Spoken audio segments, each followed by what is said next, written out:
why put this statement out now?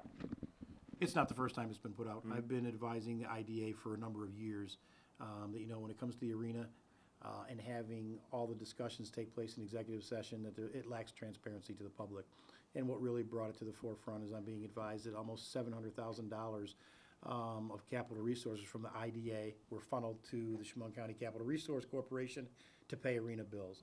And not that I'm concerned so much with the amount as I am, why don't we know that? Why doesn't the public know that? I have no idea, what's being spent on a monthly basis. And I think, 18 months down the road, when the IDA says we can no longer afford to continue to finance the arena in that amount, we might have to close it down. Everybody's going to say, why don't we let them know on a monthly basis? This is why. We're not getting the support at the shows. We're not getting support at the hockey games. Let the public know that, these are the cost expenditures involved with dealing with the arena. So how can the IDA be more transparent, just revealing those values? Certainly. So they'll have a meeting this week like they have every month. Then they go into executive session and they talk all about the arena finances. The media is locked out from it. The public's locked out from it. Why do we need to be in executive session to talk about how much taxpayer dollars are being spent to supplement the arena being open on a month-to-month basis? And we're talking about where the money's coming from to fund the arena. So where do you think that money is coming from? Well, certainly the money's coming from the IDA. The IDA has used $700,000 approximately this season just to keep the arena afloat. So the IDA gives the money to Chemung County Capital Resource, which is actually operating the arena. So that $700,000 came from, the fund balance of the IDA. How long can the IDA afford to do that? And I guess, and maybe even an additional or another concern is the chairman of the IDA and also of the Capital Resource Corporation is Mark Margison, the chairman of the legislature. He is fundamentally operating the arena. So, I think we have to look at that, and I can't tell you the number of times that Mr. Margison wanted to have a criminal investigation involved in the former arena owner, Robbie Nichols, on the condition he left the arena in.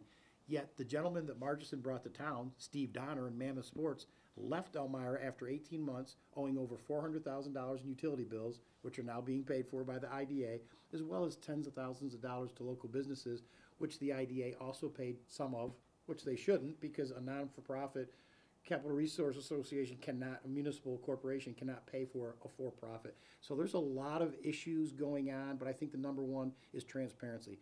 Let the public, let the other political officials see what's being spent. And the arena's not going to make a profit. I think we can all agree on that. We're just not in an area where it's going to make a profit. But is it going to cost $1 million a year to run, $2 million a year to run?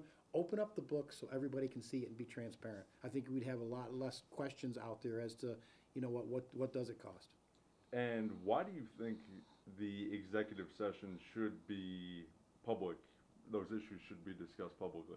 Because they're public funds that are being spent. The county supplements the IDA's budget by $200,000 a year.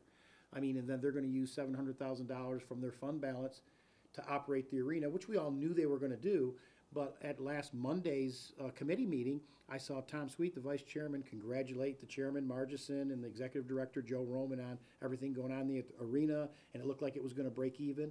Well, the Capital Resource Corporation may break even, but they're only breaking even with $700,000 from the IDA. So just tell the whole story. Just don't tell half of it, because that leaves people the impression, well, oh, look, the arena kind of broke even. Things aren't going that bad.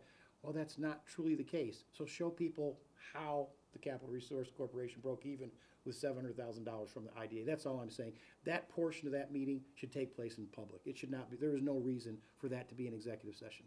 And you mentioned Mark Margison. What is your relationship like with him in recent, let's say, years? You know what? I read something just today that he said we've had a tenuous relationship. Look, I have a good working relationship with Mark Margison. Do we agree on everything? No, we don't. We've never seen eye to eye in the arena. I don't believe an IDA should be operating an arena. But look, we have a job to get done. Look, we go out to breakfast once a month. Do we agree on everything? Again, we don't. He chooses to air our dirty laundry in the media. I don't. So, no resentment on your end for Mark? Well, this is politics. There is no reason. I've been in this game a long time. You know the people you can trust and the people who stand behind your word, and you know the people that you can't. Fair enough. And last thing, why is yourself or Jen Furman not on the board of the IDA? Is that something that's an interest to you? Yeah, why don't you ask Mark Margison that question? Oh, okay. He makes the appointments. Oh, okay. Yep. Fair enough. Yep. Is there anything else you'd like to add? No, I No? think that's, I mean, it's pretty Yeah, straightforward. right, We're just right. asking, please have some more transparency. And this isn't me the first time asking. Mm-hmm. I have it in writing where I've sent it to the previous IDA director when Margison was on the IDA. I've had these discussions with Mark. People are asking, why can't the public see what's going on with the finances of the arena? It shouldn't be that secretive. I think it helps you at the end of the day. Maybe people will say, wow, let's go see a couple hockey games to support the arena better. Let's go see this show or that show. So, I mean, show the folks, this is what it costs on a monthly basis, and this is why nobody that's come in here has been able to make it work. Look at how many operators, that have been in here trying to, operate the arena.